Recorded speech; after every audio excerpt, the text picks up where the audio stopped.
So I'll start by saying that it's rarely just the one conversation. I think in importance, there needs to be a recognition that any conversations about quality of life or goals spans hours, days, weeks, sometimes months, which is why our perinatal palliative care team tries to meet the family several times before the baby is born, because we know that those things evolve. People need to sit on the concept, come back, kind of open up a little bit more about it.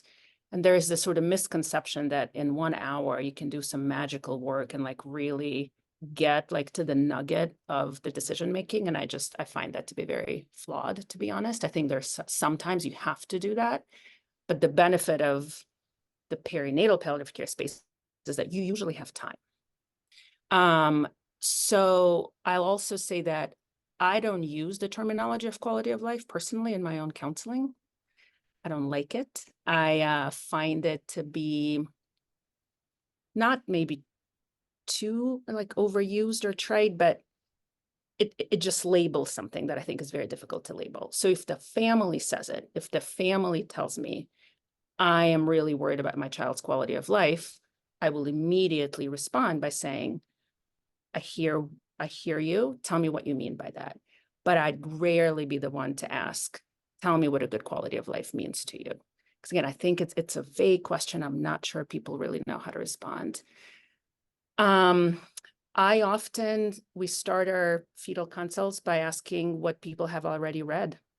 We know that before people come, at least to our fetal center, they probably have read something. They've read something about single ventricle physiology. If that's what their baby is diagnosed with, they've definitely read something about trisomy 18. So we start by asking, what do people already know about this condition? And most people, like I said, have already learned something. I often ask, kind of like, where do you get your information? You know, did you call your friends? Did you tell your family right away? Did you get online? Exactly what sites are you reading? And then that means I kind of have to also know, right, like what is out there as a clinician. And then we ask, what types of stories do you tend to gravitate towards? And I think that's that first like glimmer of where people look. Because there's some families who say, you know, I've seen babies with this condition who die, and I mourn with those parents, and I just can like feel that this is going to happen to me. And this is what I read because I really want to prepare myself for that. And so my sort of flags go up and I'm like, oh, I wonder if this is where they're heading. And then there are other parents who say, you know, I've seen those stories of babies who die and I'm so sad. And I've also seen stories of kids who are 5 and who are thriving. And then I ask, so which stories kind of speak to you more? And people say, well, I don't want to read the stories about babies who died. I know that can happen and I'm just not going to go there. I want to focus on how did those other babies survive? And I say, so tell me what you've seen. And people say, oh, I've seen pictures of babies with a breathing tube, and I've seen pictures of kids smiling, and I've seen stories of kids in the hospital. And then it just starts. Like that conversation then becomes a real conversation. Then we talk about, so how do you feel when you read those stories? Have you known anybody who actually used that type of medical technology in your own life? What's your view on that?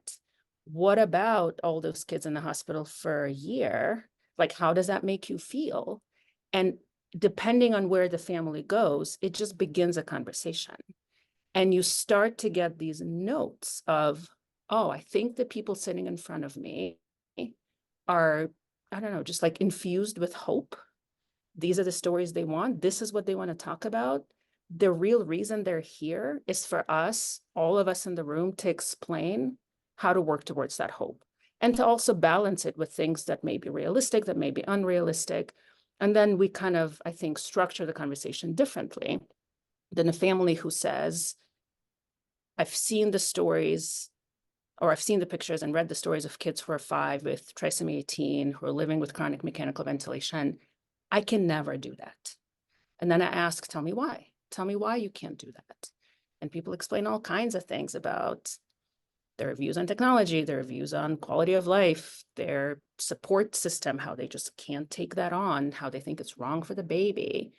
And then we start kind of discussing what an alternative to that looks like. And then we kind of name all the things that are possible in that space, from pregnancy termination to really a hospice approach to maybe trying some interventions, but then recognizing, oh, your baby is much more severely affected by this disease, and these sort of non-invasive things are maybe not enough. And it's okay to pull them back because you don't want a survivor who's 5 has a tracheostomy. Like, it's okay to start and then exit. And so we outline that. But that's like an hour into the conversation when we get to really like the outlining the trajectory.